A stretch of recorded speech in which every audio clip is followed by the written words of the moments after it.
ప్రపంచ మార్కెట్లకు ఊరటనిచ్చే పరిణామం చోటు చేసుకుంది. అమెరికా, ఇరాన్ మధ్య ఉద్రిక్తతలు తగ్గి శాంతి ఒప్పందం దిశగా పురోగతి సాధిస్తున్నాయనే వార్తలతో ప్రపంచ వ్యాప్తంగా స్టాక్ మార్కెట్లు భారీగా లాభపడ్డాయి. అదే సమయంలో అంతర్జాతీయ చమురు ధరలు కూడా గణనీయంగా తగ్గాయి. అమెరికా అధ్యక్షుడు డొనాల్డ్ ట్రంప్ ఇరాన్తో చర్చల్లో కీలక పురోగతి సాధించామని ప్రకటించడంతో పెట్టుబడిదారుల్లో విశ్వాసం పెరిగింది. దీంతో ఆసియా, యూరప్, అమెరికా మార్కెట్లలో కొనుగోళ్లు ఊపందుకున్నాయి. చమురు సరఫరాలపై ఉన్న ఆందోళనలు తగ్గడంతో బ్రెంట్ క్రూడ్ ధర బ్యారెల్కు $90 కంటే దిగువకు పడిపోయింది. ప్రపంచ మార్కెట్లకు ఇది సానుకూల సంకేతంగా మారింది. భారత్ వంటి చమురు దిగుమతులపై ఆధారపడే దేశాలకు ఇది మరింత శుభవార్తగా భావిస్తున్నారు. చమురు ధరలు తగ్గితే దిగుమతి వ్యయం తగ్గడంతో పాటు ద్రవ్యోల్బణ ఒత్తిడి కూడా తగ్గే అవకాశం ఉంటుంది.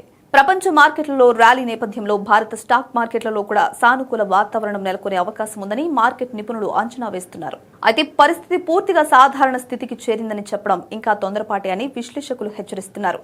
శాంతి ఒప్పందం అధికారికంగా అమల్లోకి రావడం, మధ్యప్రాచ్య ప్రాంతంలో స్థిరత్వం కొనసాగడం కీలకమని చెప్తున్నారు.